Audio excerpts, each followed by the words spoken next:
Hello dear students, मेरा नाम अनिल कुमार श्रीवास्तव है। आज मैं गिनी सूचकांक का जिक्र करने जा रहा हूँ।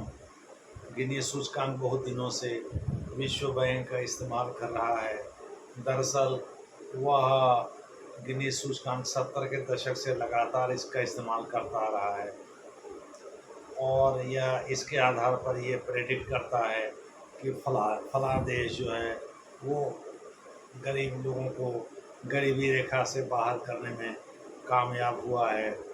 फिसड्डी साबित नहीं हुआ है। 1 से 100 के सूचकांक के बीच ये मेजर करता है भिन्न देशों का। अगर कोई देश 100 की तरफ बढ़ता है तो वो फिसड्डी है, यानी वो अपने लोगों को गरीबी से मुक्त नहीं करा पाया है, गरीबी से उबार करके सामान्य जीवन जीने के लिए कोई प्रयास नहीं किया है। और अगर कोई देश गरीबी से लोगों को निकाल करके सामान्य जीवन जीने के लिए प्रेरित करता है, वह देश उस देश का सूचकांक जो है वो कम होता है। भारत का सूचकांक इस मामले में 25.5 है, यानी जिस देश का सूचकांक 1 होगा इस मामले में वहाँ कोई गरीब नहीं है, आय की असमानता नहीं है। जो भी इनकम देश की हो रही है वह सब में बराबर बटी है। दूसरे शब्दों में भारत की प्रति व्यक्ति आय जो भी रही हो, इस समय तो 1 लाख से ऊपर है। किसी ज़माने में 55,000 हुआ करता था, इस समय 1 लाख से ऊपर है।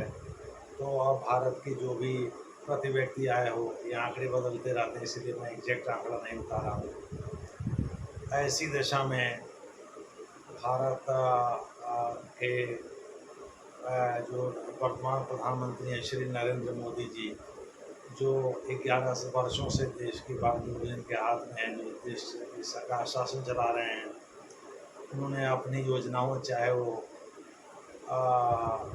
बैंकों में खाता खोलने संबंधी जनधन योजना हो, चाहे आयुष्मान भारत योजना हो, चाहे लोगों को स्किल के आधार पर प्रशिक्षण देकर स्किल बढ़ा करके जॉब देने वाली योजना हो, स्टैंड अप इंडिया हो, या और भी तमाम योजनाएं केंद्र सरकार ने चलाई हैं, जिनके आधार पर वह लोगों को विश्वकर्मा योजना भी हाल में चलाई थी, गति योजना चलाई थी। तो विश्वकर्मा योजना को भी हम इसमें रख सकते हैं, गति योजना को नहीं रखेंगे, विश्वकर्मा योजना को रखेंगे, चूँकि वो आम आदमी के जीवन को बेहतर बनाने के लिए एक योजना है। तो Jan Dhan, Ayushman, stand up India, Vishwakarma योजना जैसी योजनाओं के माध्यम से नरेंद्र मोदी की सरकार ने लोगों को गरीबी रेखा से बाहर निकालने में कामयाबी हासिल किया है।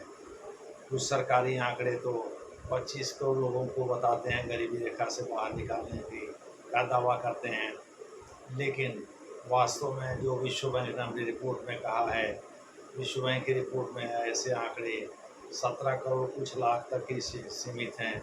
दूसरे शब्दों में नरेंद्र मोदी सरकार गरीबों को गरीबी रेखा से बाहर निकालने में कामयाबी हासिल की है और उसने 17 करोड़ कुछ लाख लोगों को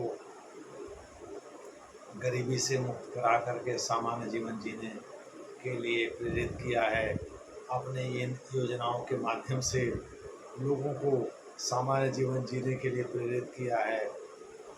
तो इस प्रकार से कोविड-19 के कहर के बाद भी नरेंद्र मोदी सरकार सफल मानी जाएगी, क्योंकि 17 करोड़ तो बहुत देशों की आबादी ही नहीं होती है।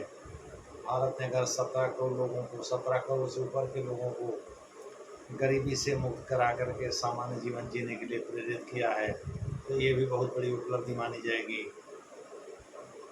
दूसरे शब्दों में नरेंद्र मोदी सरकार द्वारा ऐसा करना एक कामयाबी को बताता है। इस प्रकार से गिनी इंडेक्स में भारत 25.5 इंडेक्स सूचकांक के साथ काफ़ी ऊपर आएगा और इस प्रकार से भारत विश्व में भारत का डंका बजना तय है, यानी विश्व बिरादरी में भारत का सम्मान और बढ़ेगा कि उसने 17 करोड़ से ऊपर के लोगों को गरीबी से मुक्त किया। विश्व बैंक की रिपोर्ट एक ऑथेंटिक रिपोर्ट होती है, इसके आधार पर हम ये बात कह रहे हैं। दूसरे शब्दों में भारत विश्व में गरीबों को अपने देश के भीतर गरीबों को गरीबी से मुक्त करा करके सामान्य जीवन जीने के लिए प्रेरित करने के मामले में विश्व में छाया हुआ इस समय और चारों तरफ इसकी चर्चा है। चूँकि 17 करोड़ से ऊपर लोगों को गरीबी रेखा से नीचे जीवन यापन करने वाले लोगों को गरीबी से मुक्त करा करके सामान्य जीवन जीने के लिए प्रेरित किया है। इसलिए भारत का डंका बजना तय है। भारत का डंका इसीलिए बज रहा है, या विश्व बिरादरी भारत की इज्जत बढ़ रही है, भारत की साख बढ़ रही है। देखना है आगे क्या होता है, आगे जैसा होगा वैसा आपको बताया जाएगा। धन्यवाद।